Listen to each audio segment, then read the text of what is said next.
कोई स्किप हो जाता है ना, वो ये किया करें। तो जल्दी से सुन लें। जो तीसरा क्वेश्चन था कि पाकिस्तान ने किस कंट्री से परचेज किया था गवादर को। गवादर को पाकिस्तान ने परचेज किया था ओमान से। सी ऑप्शन आता है। कब परचेज किया था? 1958 में, 1958 में। उस वक्त प्राइम मिनिस्टर कौन थे? फिरोज खान नून थे, ये आता है। और फिरोज खान नून ने बहुत ज़्यादा हेल्प की थी गवादर को परचेज करने में। ओमान से परचेज किया था 1958 में। कितनी प्राइस में? 5.5 बिलियन में, 1958 में। अब इनके कैपिटल मैंने बताया थे। कुवैत का कैपिटल कुवैत सिटी है। ईरान का कैपिटल तेहरान। ओमान का मस्कत। कतर का कैपिटल दोहा। चौथा मैंने आपको बताया था कि डिवीजन ऑफ वर्क बहुत इंपॉर्टेंट तरीके से हाईलाइट किया गया है दायस कैपिटल में। दायस कैपिटल जो बुक है वो लिखी थी कार्ल मार्क्स ने। D option. जर्मनी से बिलोंग करते हैं। इन्होंने कम्युनिस्ट मैनिफेस्टो भी लिखा था। कम्युनिस्ट मैनिफेस्टो जर्मनी का कॉन्स्टिट्यूशन था, आइन था। What is the old name of Zhob? Zhob का पुराना नाम क्या था? Fort Sandeman was the old name of Zhob. अब ये ज़होब है क्या चीज़? ये बेसिकली एक डिस्ट्रिक्ट है, बलूचिस्तान में है। इसका पुराना नाम फोर्ट सैंडमैन था, नया नाम ज़होब है, जो कि डिस्ट्रिक्ट है बलूचिस्तान में, क्वेटा के पास है ये। First president of Indian National Congress was Umesh Chandra Banerjee. अब इंडियन नेशनल कांग्रेस क्या चीज़ है? मैंने आपको बताया था कि ब्रिटिशर्स पूरे इंडियन सब कॉन्टिनेंट पे रूल कर रहे थे, और वो चाहते थे कि हिंदू और मुसलमान मिलकर एक ऐसी पार्टी बनाएं जहां पर वो अपने मामलात, अपने इश्यूज डिस्कस करें, ताकि बाद में कोई जंग ना हो, प्रॉब्लम ना हो, हमें भी ना हो, उन्हें भी ना हो। तो इस वजह से इंडियन नेशनल कांग्रेस को बनाया था ए ओ ह्यूम ने। ए ओ ह्यूम बेसिकली एक अंग्रेज था, जो कि एक सिविल सर्विस ऑफिसर था वहाँ पे इंडियन सब कॉन्टिनेंट में। ब्रिटिशर्स के अंडर काम करता रहा, अंग्रेज था। जब वहाँ से रिटायर हुआ तो फिर 1885 में उसने इंडियन नेशनल कांग्रेस बनाई थी। दिसंबर 1885 में इंडियन नेशनल कांग्रेस एस्टैब्लिश हुई थी। कहाँ पे हुई थी? बम्बई में हुई थी, ये आता है पेपर में। अच्छा, बम्बई में किस जगह? ये भी लिख लें। गोखल दास तेजपाल संस्कृत कॉलेज है। गोखल दास तेजपाल संस्कृत कॉलेज, जो कि बम्बई में है। वहाँ पे इंडियन नेशनल कांग्रेस फाउंड हुई थी। किसने की थी? ए ओ ह्यूम, दिसंबर 1885 में। और उसके पहले प्रेसिडेंट बने थे उमेश चंद्रा बनर्जी। फिर एक और क्वेश्चन भी आता है कि वो कौन सा पहला मुस्लिम प्रेसिडेंट था इंडियन नेशनल कांग्रेस था? वो बदरुद्दीन तैयब जी था। Badruddin Tyabji was the first Muslim president of Indian National Congress. Badruddin Tyabji 1887 में बना था। नेक्स्ट है, what is called the reduction in the rate of currency? अगर करेंसी के रेट में कमी हो जाती है तो उसे क्या कहते हैं? उसे डीवैल्यूएशन कहते हैं। मसलन हम अपनी करेंसी की जो वैल्यू है वो कम कर देते हैं, तो फिर हम उसे डीवैल्यूएशन कहते हैं। जब इमरान खान गवर्नमेंट में आए थे तो इन्होंने डीवैल्यूएशन किया था अपनी करेंसी को। चाइना ने भी काफी दफा किया हुआ है। तो अगर करेंसी के रेट को कम कर दिया जाए उसे डीवैल्यूएशन कहते हैं।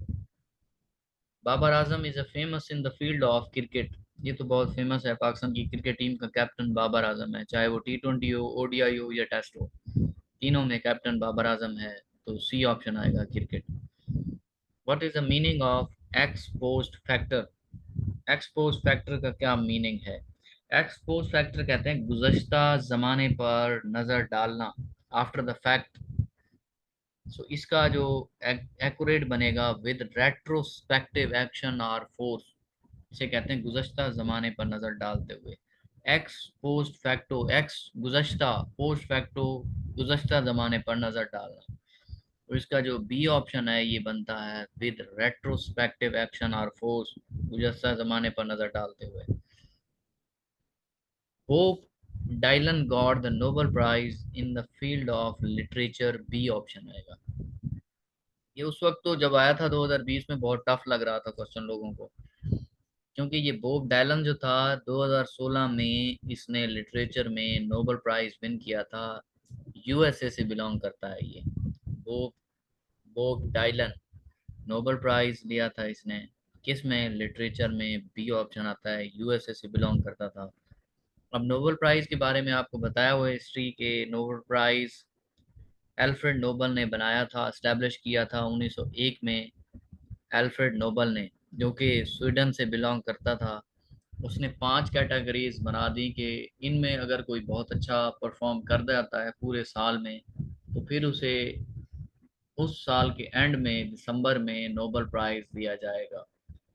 तो 5 कैटेगरीज कौन सी थी? लिटरेचर था, पीस था, फिजिक्स था, केमिस्ट्री और मेडिसन। ये 5 कैटेगरीज थी। Literature, peace, physics, chemistry and medicine. ये 5 कैटेगरीज थी जिसमें अल्फ्रेड नोबल ने ये बनाई थी, जिसमें नोबेल प्राइज दिया जाएगा और दिसंबर में दिया जाता है। बाकी जो 4 कैटेगरीज हैं उसका, स्वीडन का कैपिटल है स्टॉकहोम, वहां पे दिया जाता है नोबेल प्राइज। और सिर्फ एक पीस का है, वो नॉर्वे का कैपिटल है ओस्लो, वहां पे दिया जाता है। पीस का ओस्लो में दिया जाता है, बाकी जो 4 हैं वो स्वीडन का कैपिटल है स्टॉकहोम, वहां पे दिया जाता है। अमीर Khusro was a famous poet in the court of Alauddin Khilji. Alauddin Khilji जो कि खिलजी डायनेस्टी में आए थे, उनके दौर में अमीर खुसरो एक बहुत बड़े शायर थे। अमीर खुसरो को फादर ऑफ उर्दू लिटरेचर भी कहते थे। फादर ऑफ उर्दू लिटरेचर, इनका फेमस नाम था पैरोट ऑफ इंडिया भी कहते थे, तूती हिंद, क्योंकि इनकी आवाज़ बहुत अच्छी थी। इसे वॉइस ऑफ इंडिया भी कहते थे। फिर पेपर में पूछते हैं कि ये शागिर्द किसके थे? Mir Khusro was the disciple of Nizamuddin Auliya आएगा। निज़ामुद्दीन औलिया जिनका दरबार दिल्ली में है, अमीर खुसरो इनके शागिर्द थे। डिसिपल कहते हैं शागिर्द को। अब मैं आपको थोड़ी हिस्ट्री लिखवा रहा हूँ। 1206 से लेकर 1290 तक ये स्लेव डायनेस्टी थी। 1206 से लेकर 1290 तक। अभी जस्ट लिख लें, जब पाक स्टडी करेंगे तो ये डिटेल से उस वक्त हिस्ट्री डिस्कस करेंगे, क्योंकि सब्जेक्ट भी हम लोग डिस्कस करते हैं। अभी हम कंप्यूटर इस वीक में ख़त्म करेंगे, नेक्स्ट फिर और उठा लेंगे, तो इस तरह सब्जेक्ट वाइज भी प्रिपरेशन होगी और पेपर भी। तो 1206 से लेकर 1290 तक स्लेव डायनेस्टी थी। फिर 1290 से लेकर 1320 तक खिलजी डायनेस्टी थी। फिर 1320 से लेकर 1414 तक तुगलक डायनेस्टी थी। 1414 से लेकर 1451 तक सादात डायनेस्टी थी। और 1451 से लेकर 1526 तक लोधी डायनेस्टी थी। फिर 1526 से आगे आपको पता है वो मुगल खानदान स्टार्ट हो जाता है, मुगल हिस्ट्री, मुगल इरा आया था जो कि 1857 तक रहा।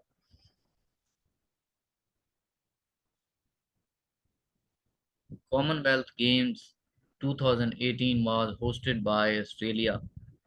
कॉमनवेल्थ गेम जो 2018 में हुई थी, किसने होस्ट किया था? ऑस्ट्रेलिया ने किया था, डी ऑप्शन होता है। अब क्योंकि ये कॉमनवेल्थ गेम्स हैं 4 साल बाद होती हैं, जैसे समर ओलंपिक्स है, विंटर ओलंपिक है, हर 4 साल बाद होती हैं ओलंपिक गेम्स। इसी तरह कॉमनवेल्थ गेम्स भी 4 साल बाद होती हैं। तो 2018 में ऑस्ट्रेलिया में हुई थी, 2022 में अब हुई हैं लेटेस्ट, वो लिख लें इंग्लैंड में हुई हैं। इंग्लैंड का सिटी है बर्मिंघम, वहाँ पे हुई हैं 2022 की जो कॉमनवेल्थ गेम्स हैं, वो बर्मिंघम में हुई हैं इंग्लैंड में। अब कॉमनवेल्थ गेम्स बेसिकली 1930 से स्टार्ट हुई थी लंदन में। अब कॉमनवेल्थ गेम्स जैसे कॉमनवेल्थ नेशंस थी, कॉमनवेल्थ नेशंस आपको बताया था 54 मेंबर कंट्रीज थी, जो कि जिन पे कभी ना कभी बरतानिया ने अपना रूल किया हुआ था, कब्जा किया हुआ था, बाद में वो आज़ाद हुए थे इससे। तो इन 54 कंट्रीज के दरमियान आपस में गेम्स होती हैं हर 4 साल बाद, जिन्हें कॉमनवेल्थ गेम्स कहा जाता है। तो कॉमनवेल्थ गेम्स 2018 में ऑस्ट्रेलिया में हुई थी, 2022 में हुई हैं बर्मिंघम में, इंग्लैंड में। Which kind of tax is federal subject? Federal tax इनमें से कौन सा है? जनरल सेल्स टैक्स है। General sales tax means, for example आप साबुन परचेज करने जाते हैं तो जब कंपनी पे टैक्स लगता है, वो सेल्स टैक्स की मद में उस टैक्स को इंक्रीज कर देते हैं। शैम्पू लेने जाते हैं, शैम्पू पे सेल्स टैक्स लिखा होता है। तो सेल्स टैक्स किसी एक प्रोवेंस का नहीं होता, ये फेडरल लेवल पे होता है, मींस विफाक लेवल पे पूरे पाकिस्तान में लगाया जाता है। तो ये फेडरल सब्जेक्ट है, फेडरल टैक्स है, general sales tax. D option है। Just good enough means good for circumstances। Just good enough means हालात के मुताबिक अच्छा होना, just good enough. Good for circumstances, C is the right option. Red Lake is situated in America. Red Lake, red red है खतरे का निशान, और अमेरिका भी खतरे का निशान है। तो रेड लेक निशानी लगा लें, कहाँ पे है? यूएसए में, अमेरिका में। अब इनकी कैपिटल सुन लें। कनाडा का कैपिटल ओटावा है, रशिया का कैपिटल मॉस्को है, अमेरिका का कैपिटल वाशिंगटन डीसी, और फ्रांस का कैपिटल पेरिस है। कायद आज़म Mohammad Ali Jinnah enrolled in which school? कायद आज़म मोहम्मद अली जिन्ना कौन से स्कूल से पढ़ कर आए थे? सिंध मदरसातुल इस्लाम, सी ऑप्शन। सिंध मदरसातुल इस्लाम, ये क्वेश्चन आता है कब बना था ये स्कूल? लिख लें 1885 में, 1885 में फाउंड हुआ था। इसके फाउंडर का नेम भी आता है Hasan Ali अफिंदी। Hasan Ali अफिंदी was the founder of Sindh मदरसातुल इस्लाम। और कैद आज़म मोहम्मद अली जिन्ना इस स्कूल में पढ़कर आए हैं। इनरोल्ड मींस नाम दर्ज कराना, पढ़ना। 1887 से लेकर 19 1892 तक, मतलब 5 साल जहाँ तक पढ़ते रहे हैं। 1887 से लेकर 1892 तक।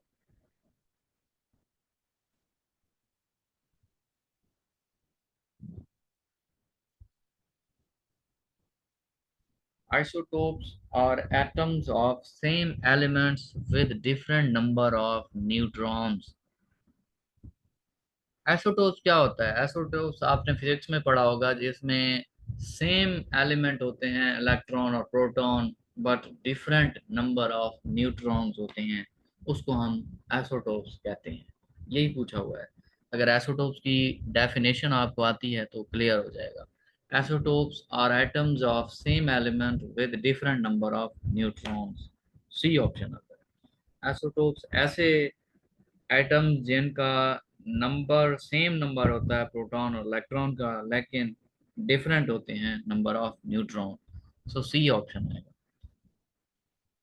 When did Pakistan join International Labour Organization? Pakistan ने इंटरनेशनल लेबर ऑर्गेनाइजेशन को कब ज्वाइन किया था? बी ऑप्शन आता है। 30 अक्टूबर 1947 को पाकिस्तान ने इंटरनेशनल लेबर ऑर्गेनाइजेशन को ज्वाइन किया था। अब आईएलओ आपको थोड़ी देर पहले बताया है, 1919 में बनी थी, जनीवा में इसका हेडक्वार्टर है। ट्रिटी ऑफ वर्सल्स के तहत बनी थी। इंटरनेशनल लेवल पे लेबर के स्टैंडर्ड को बेहतर करना, चाइल्ड लेबर को रोकना, फोर्स लेबर को रोकना, वुमेन लेबर को रोकना, ताकि बच्चे, औरतें और ज़बरदस्ती के जो काम होते हैं औरतों से वो कराना मर्दों से, उसके बारे में रोकता है ये इंटरनेशनल लेबर ऑर्गेनाइजेशन, जो कि 1947 में पाकिस्तान ने जिसको ज्वाइन किया था।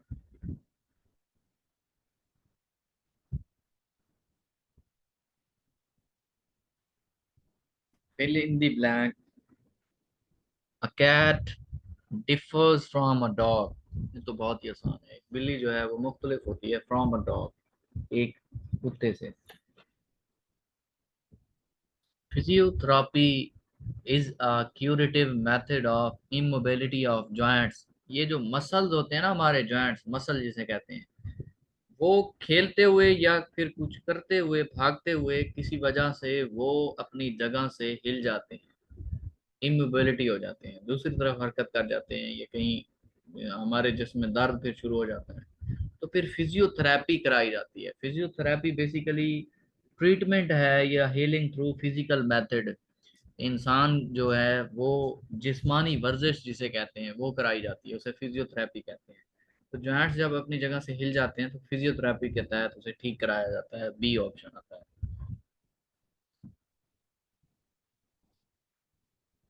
Mount Kinabalu is located in Malaysia. Mount Kinabalu कहाँ पे है? मलेशिया में है। B is the right option. अब इनकी कैपिटल सुन लें। इंडोनेशिया कैपिटल जकार्ता है। मलेशिया कैपिटल कोलालमपुर है। कीनिया का कैपिटल नैरोबी है। बोट्सवाना का कैपिटल गैबोरोन है। Gaborone is the capital of Botswana. अब मैथ का ये क्वेश्चन है, which number comes in this series. इस सीरीज में कौन सा नंबर आता है नेक्स्ट? देखें थोड़ा सा गौर से, अगर हम सोचें इसको, देखें पहला 5 है, फिर 4 है, फिर 9 है, फिर 13 है, फिर 22 है, फिर 35 है, फिर क्या आएगा ये पूछ रहा है। अब 5 है, 4 है। देखें 4 में ऐड करें 5 को, क्या बनता है? 9 बनता है, आगे 9 है। फिर 9 में जो पिछला है वो ऐड होता जाएगा। अब 9 के पीछे कौन सा है? 4 है। तो 9 में 4 ऐड करेंगे कितना होता है? 13 है। अब 13 से पहले कौन सा था? 9 है। 9 में ऐड करेंगे 13 तो फिर कितने बनते हैं? 22 बनते हैं। अब 22 में 13 ऐड कर देंगे क्योंकि पिछला ऐड हो रहा है। ये एक सीरीज बन रही है, तो कितने बनते हैं? 35 बनते हैं। अब 35 में 22 ऐड होंगे तो कितना बन जाएगा? 57 बनता है। यही हमारा आंसर है, B is the right option. बहुत ही आसान था सीरीज के। ये 1 सीरीज भी आते हैं, इस तरह के 2 सीरीज भी आते हैं। तो जैसे ये क्वेश्चन आते रहेंगे यहाँ से भी हम करते रहेंगे। इसके अलावा मैथ का अलहदा से हम पोर्शन भी करेंगे, ताकि मैथ के जो 7 से 8 क्वेश्चन पेपर में आते हैं वो आपका गलत ना हो उनमें से कोई भी। नेक्स्ट है, new presentation can be created from. एक नई प्रेजेंटेशन है, कहाँ से क्रिएट होती है? बहुत ही आसान है। ब्लैंक प्रेजेंटेशन से भी हो सकती है, एग्जिस्टेंट प्रेजेंटेशन से भी हो सकती है, या फिर अगर हम डिज़ाइन टेम्पलेट में जाएं वहाँ से भी हो सकती है। तो all of the above, D is the right option. एक नई जो प्रेजेंटेशन होती है वो इन तीनों तरीकों से ओपन हो सकती है। USA purchase Louisiana from which country? USA ने परचेज किया था ल्यूसानिया को। ल्यूसानिया उसकी एक रियासत है। किस कंट्री से परचेज किया था? फ्रांस से किया था। B is the right option. अब देखें, जब 1776 को यूएस से आज़ाद हुआ था बरतानिया से, अमेरिकन वॉर ऑफ डेक्लरेशन हुई थी। जब आज़ाद हुआ था उस वक्त इसके पास 13 के करीब कॉलोनीज थी, या 13 के करीब आप कह लें कि इसके पास रियासतें थीं। बाद में वक्त के साथ साथ इसके साथ पैसा आता गया इसके पास, और ये डिफरेंट किस्म की रियासतें अपने करीब से परचेज करता गया। और अब जो अमेरिका के पास स्टेट्स हैं टोटल वो 50 हैं। 50, ये क्वेश्चन आता है। अमेरिका के पास टोटल 50 रियासतें हैं, 50 स्टेट्स हैं। इसने फिर पेपर में ये आता है, अलास्का स्टेट है वो यूएसए ने कब परचेज की थी और किससे की थी? रशिया से परचेज की थी 1867 में। 1867 में अलास्का को यूएसए ने रशिया से परचेज किया था। अब अलास्का जो है अमेरिका की एरिया के लिहाज से सबसे बड़ी रियासत है। एरिया के लिहाज से सबसे बड़ी रियासत अलास्का है, और आबादी के लिहाज से सबसे बड़ी रियासत कैलिफोर्निया है। California is the largest states in population.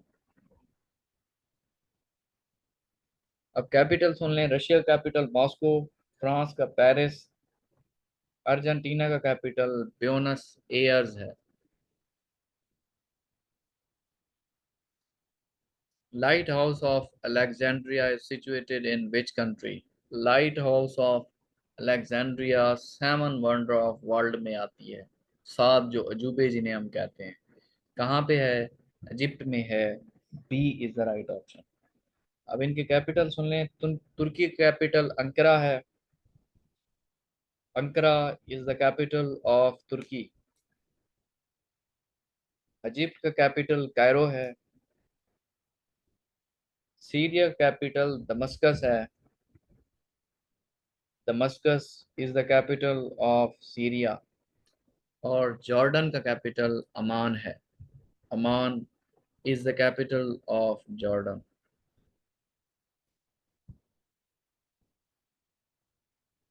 Pakistan is situated in South Asia.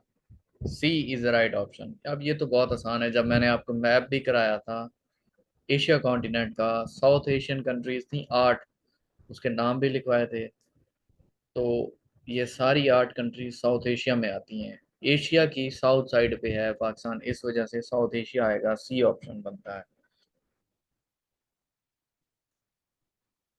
एक्कोलेड means, एक्कोलेड कहते हैं रसूमात या हसब अदा करते हुए। एक्कोलेड एन अवार्ड और सल्यूट, एक अवार्ड या सल्यूट देते हुए क्या होता है? हसब रसूमात होती हैं। तो एक्कोलेड रसूमात को कहते हैं अवार्ड और सल्यूट। C option. अब ये अकाउंटिंग का क्वेश्चन दिया हुआ है इसमें पेपर में। A firm buys goods on credit, which documents does the firm use to record this? एक फर्म है, उसने कुछ चीजें परचेज की हैं क्रेडिट पे, मींस उधार पे परचेज की हैं। तो किस डॉक्यूमेंट्स में या किस नोटबुक में आप उसे नोट करेंगे?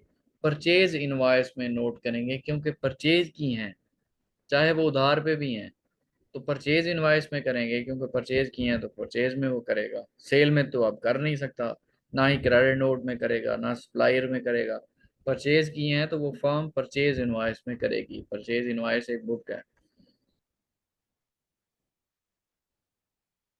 Where is bridge of no return is located? Bridge of no return कहाँ पे लोकेटेड है? कोरिया में। C is the right option. अब ये क्या है देखें, ये कोरिया लिखा हुआ है। Korea means North Korea, south Korea. पहले दोनों एक ही कंट्री थे, बाद में जाके ये अलहदा हुए हैं। नॉर्थ कोरिया और साउथ कोरिया के दरमियान ये मिलिट्री डेमार्केशन है, बाउंड्री लाइन है, जिसे ब्रिज ऑफ नो रिटर्न कहते हैं। तो कोरिया आएगा। C option means North Korea और साउथ कोरिया के दरमियान में है, डेमार्केशन है, बाउंड्री लाइन है। अब चाइना का कैपिटल बीजिंग है। जापान का कैपिटल टोक्यो है। कोरिया लिखा हुआ है, कोरिया दो है। South Korea, south Korea capital Seoul है। ये याद रखना है, साउथ कोरिया एस से बनता है, सियोल भी एस से। ये निशानी लगा लें, साउथ कोरिया कैपिटल सियोल है। नॉर्थ कोरिया कैपिटल प्योंगयांग है। Pyongyang is the capital of north Korea.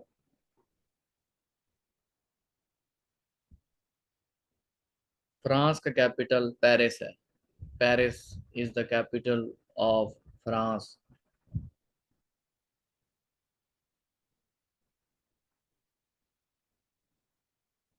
The Lessons of History is a famous book written by Will Durant ने लिखी थी। Lessons of History एक फेमस बुक है जो कि will Durand ने लिखी थी। ए ऑप्शन आता है। The prime function of accounting is to, accounting का मेन फंक्शन क्या होता है? रिकॉर्ड करना इकोनॉमिक डाटा को, यही आएगा रिकॉर्डिंग। ए ऑप्शन आता है, record economic data. A is the right option. Contraband means, contraband कहते हैं स्मगल शुदा चीजें या फिर ममनू चीजें, जिन्हें कोई गवर्नमेंट बैन लगा देती है कि इन चीजों को स्मगल नहीं करना, इन चीजों को नहीं लाना, वो कंट्राबैंड कहलाती हैं। तो बैंड गुड्स आएगा। बी ऑप्शन आएगा, मींस ममनू चीजें हैं। स्लम क्या चीज है? स्लम एक इकोनॉमिक टर्म है। स्लम, स्लम का मीनिंग भी कभी आ सकता है कि क्या होता है स्लम का मीनिंग, यहाँ पे लिख सकते हैं तो लिख लें। प्रोलॉन्ग्ड फॉल इन प्राइसेस, लंबे अरसे तक किसी चीज की कीमतें कम हो जाएं, उस टर्म को स्लम कहते हैं। स्लम एक इकोनॉमिक टर्म है, means prolonged fall in prices.